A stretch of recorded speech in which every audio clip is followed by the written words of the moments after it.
time on live television since that very famous incident. It's Mary Decker-Slaney and Zola Budd. Wow, welcome. Oh. Goodness, it was fascinating just watching both your faces. Are you guys coming up? Watching that clip there, wasn't it? Yeah. Still, obviously, very emotional for both of you. You know, we're going to talk about that at length a bit later in the show. We are. I mean, it struck me, having seen that clip, watched the documentary and invited you here today, that we put you in the same dressing room. And then we thought, hang on a minute, is everything all right? But you've been travelling the world together, and you very much made up. Well, I don't think there was anything to make up about. Yeah, I don't think there was anything between us anywhere. I think it was all the media. We were never like on bad footing. After the fall, so it was all media hype. Yeah. Well, it's all documented, as we said, in this documentary called The Fall, which sort of says what happened in the lead up to the Olympics, what happened during the fall, obviously, and the aftermath.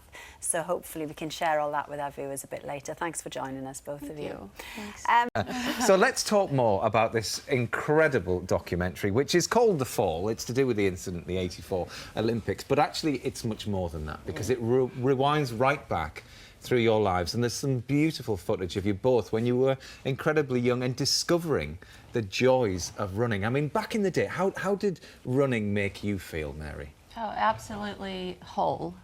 It was the most natural thing that I found that I could do. And I heard Zola saying earlier that she chose running because she couldn't do another sport. Well, I'm there with you. All right. None of the ball sports. You know, running was it. And I found it completely by accident. I didn't know what organized running was until I was 11 years old when I started. And it's funny watching the documentary because you're very similar, actually, as young girls, and both find running quite cathartic, especially for you, Zola, wasn't it? It was an escape for you. Yes, running was my escape, and it's both me and Mary, both of us love running. And it's quite interesting because when we started talking, I told her I love running, but I don't really like watching athletics, and she's the same. Oh, so you're not looking forward to the Olympics coming up then? No, we're looking forward to it. No, just kidding. We have some friends and people we know is going to compete, and so we watch that, but I'm not a keen follower of athletics. But I mean, there was that love of running, but then because of where you were from South Africa, and because of apartheid, you weren't actually allowed to compete on the world stage. And then this opportunity came for you, given that opportunity to compete at the Olympics. I think at that time, I was still very young, and I just felt this is my chance. I'm never going to have a chance to run for South Africa on the international stage. And that was '84, so it was 5 years before 1989, and everything changed in the world. So, it was my opportunity to be able to run internationally.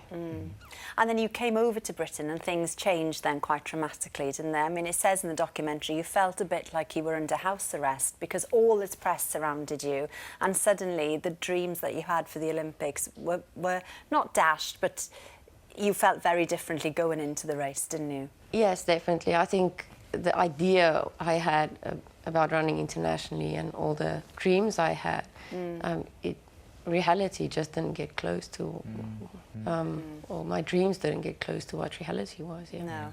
And Mary, for you, I mean, Olympic gold was the dream, wasn't it? I mean, you'd boycotted the Olympics that you'd missed out on, and this, that, and the other, and suddenly there it was, Los Angeles, '84, and you were in your prime. Yeah. And that's typically not the way I would run. I typically ran from the front, and that's what I was used to. But that comment was going through my mind, so I was thinking, okay, that's okay. Yeah. You know, do that. And in hindsight, it was the wrong choice for me because I wasn't used to running in a pack. And the infamous incident happened, and whatever happened, and it just went so... Forever watched the race until this past, I guess it was March when we were filming, and you know, it was interesting to actually watch the race and watch the other athletes, Wendy Sly and Lynn Williams and Marichika, because I honestly did not know I mean, I knew that Marichica won. I knew who the medalists were, but I didn't know how the race went. So it was interesting, and to an odd extent, it was enjoyable to actually watch the race. Really? Well, it's an extraordinary It is. watch. I mean, I know that word is often used, but it really It is. worth watching. You can see the fall on Sky Atlantic this Friday at 9 o'clock. And